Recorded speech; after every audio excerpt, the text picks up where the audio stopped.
Hey guys, David Hill here. So I wanted to do a video today. There is a certain type of question that we get almost on a daily basis, and I wanted to, it brings up some points I'd like to make in this video. I thought it'd be interesting for you guys. I printed out a sheet of paper here with a few of these questions, and I'll just read some of these questions out to you that we've received, and just as examples, and let's see if we can kind of figure out a common theme to these questions. So the first one is, let's see, I own 20 acres of land. I've had it for the past 17 years, and I'm looking to see what can be done. I've been in real estate for my whole life, just never had any land development opportunities or experience. Another one here is, I've got 20 acres. Are you interested? Another one is, there's a piece of property down the street from me that I know of. I know of it for about 10 years. I think it has great potential, but I don't know anything about land development. Any advice? Another one, I bought some land. I'm running into some issues. Please contact me. Here's another one. My dad has some land and we're not sure what to do with it. We think it could be, or it could have good development opportunity. There's a neighborhood on one side and commercially zoned vacant property on the other. Any advice? Let's see. Here's another one. I've got a 200 lot project in the Houston area. The price is $7 million. It's approved and ready to go. Call me at, and he leaves his phone number. Here's another one. Hey, Vestrite, I've got a great lead. Message me. Another one here. There's a piece of property for sale in my area. It has great potential, but I don't have the funds to buy it. Let's connect and I'll give you the details. And then one more for good measure here. Last one. I've got 20 acres of prime real estate listed in Louisiana. Message me for details. And so I think you kind of get the gist here, the common denominator between all these questions. It's all about people who have leads. They either have land or they have a lead on land or they know of land. And I made kind of 5 categories here to kind of lump all these questions together. So 5 types of questions I see here. One is someone who has land but doesn't know what to do with it. Number 2 is someone who has land and wants to sell it. They reach out to us. Number 3, a broker who has a listing and is looking for a buyer. Number 4, someone who has bought land but needs help. And actually there are 6 things here. Number 5, someone who knows of a deal but doesn't know what to do with it and or doesn't have the financial capacity to do that deal. And the last one here I put was someone who thinks they've identified land with potential, but they just don't know what to do with it or where to start. So obviously, in all these questions, there's a ton of feedback and a ton of thoughts that I have on these different scenarios. Too much for this one video, but I wanted to focus today really on the individual who has land, who wants to develop, but just doesn't know what to do with it. And that brings out a few really interesting things for us. First of all, and if you followed our page or our group for any amount of time now, you might have seen some past videos that we've done where we really actively discourage people from going out and buying land. And what that comes down to is just risk. There's a lot of risk in buying property and developing property, and it's not something that we typically recommend to people who are involved with Vestrite, people who are participants of our program, people who are interested in our program. We pretty much make it quite clear that just development is very risky and we don't recommend it. So when we have someone who has land and is saying, hey, look, I think it might have some potential, I just don't know what to do with it. Do you have any advice for me? I would first want to talk about the risks that come along with land development. So 2 big risks. One is purchasing land and the other is developing it. And both of those actions require a lot of cash, large loans, and just a large risk that the person takes. Now, the upside is that the rewards for developing land, they are commensurate with the risk level. But again, there's still a lot of risk. Now, if you already own a piece of property, you can kind of check that off the list. It's not a risk that you're going to have to take. You're not buying the property. You already own it. So for you, the risk really comes in the development of it. And property owners often are faced with a couple of options.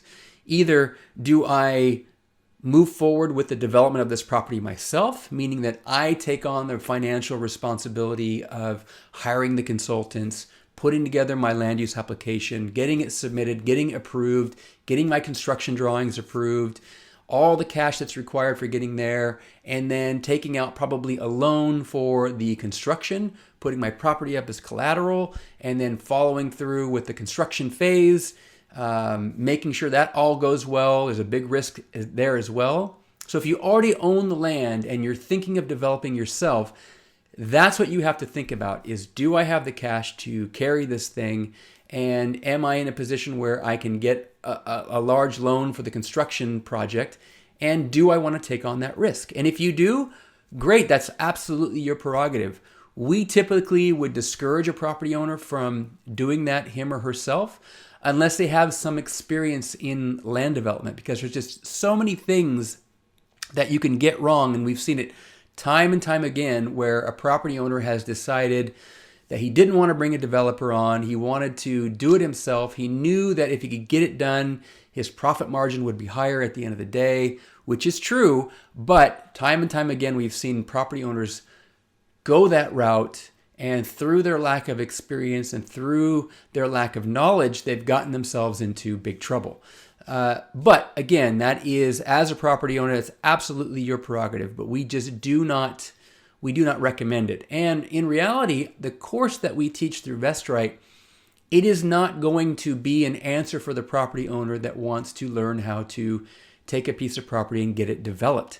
Sure, we cover the A to Z of land development in our course, but it is not with the goal, it's not with the end goal of having our participants go out and develop land.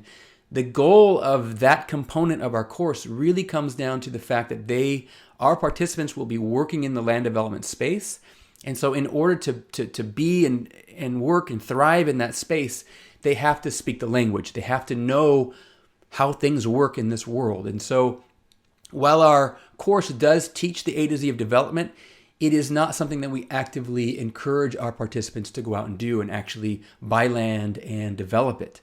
It's quite the opposite, actually. We teach our participants how to put the deals together, but how to exit out of those deals prior to closing, prior to taking on the big risk of land ownership, and prior to taking on the big risk of the multi-million-dollar acquisition and development loan and the big risk of construction. So that's one option you've got as a property owner if you own properties, just to go forward with yourself and get it done. More power to you if you do it, but we've seen a lot of times where property owners have just made some big mistakes and they've been costly. So what's your option then? Well, your other option is to go out and find a developer who might be interested in your project. And there are advantages and disadvantages to that. The disadvantage is that the developer is going to reap a lot of profit, a lot of benefit, a lot of reward from your property, meaning that the developer is going to take it through the approval process. He or she is going to then provide all the cash and take on all the risk to get the thing built out, and he or she is going to make a lot of money off of that. So that's the disadvantage. The advantage to you, the property owner, is that you are not taking on those big risks. If you don't have the cash required to get your project through to the approvals and through the construction phase, then bringing a developer on might make sense because the developer will front all the cash necessary to get it through to the finish line. So I think probably with most property owners, that's usually the route they go. If they don't have any experience in land development, they don't typically decide that they are going to take the property all the way through the approvals process, get it approved, and then also take on the construction. Just because they don't know what they're doing, it takes a lot of money and it just requires a lot of risk, a high risk tolerance. So I'll end it here today, but I want to underline the fact that as a property owner, you can absolutely go either way. You can go the route where you're going to do it yourself and take on that risk. And there is a lot of risk involved, or you can go the route of bringing on a developer and letting him take that risk. You'll still get paid for your property, and oftentimes it's a good amount, it's a good payday for you. It just won't be as much as if you did the whole thing yourself and took on all the risk yourself.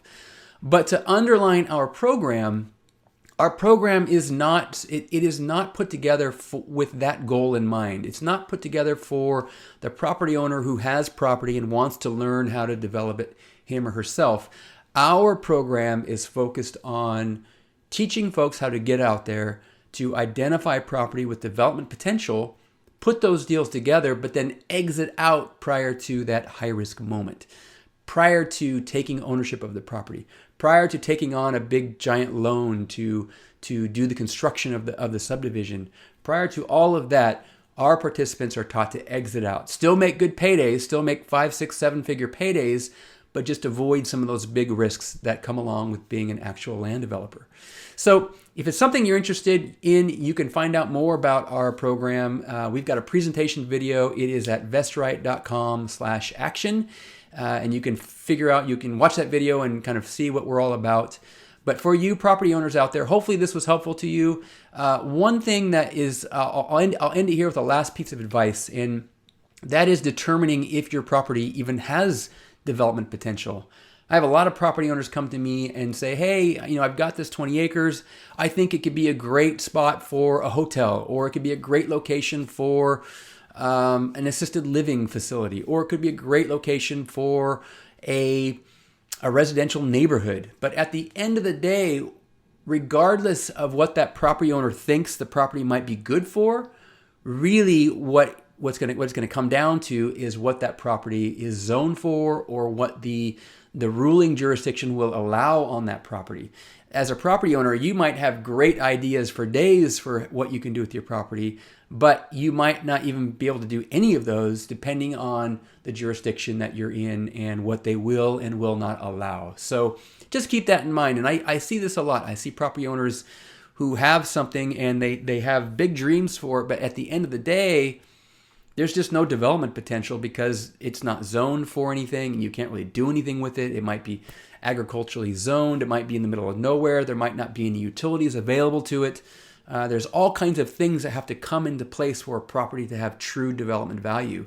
And I think a lot of times property owners either A, don't know of these things, or B, they just are so convinced that their property is so valuable that they kind of disregard those things. So a really good way to know if you've got something as a property owner is to reach out to your development community and contact some developers. Have them take a look at your project. If your property has development potential, you will find developers who will make you an offer for it. And as we know, the value of a piece of property is not determined by the property owner, it's determined by the market. And so if you've got something that has development potential, that can be verified through putting it out there to developers and seeing if they have any interest in it.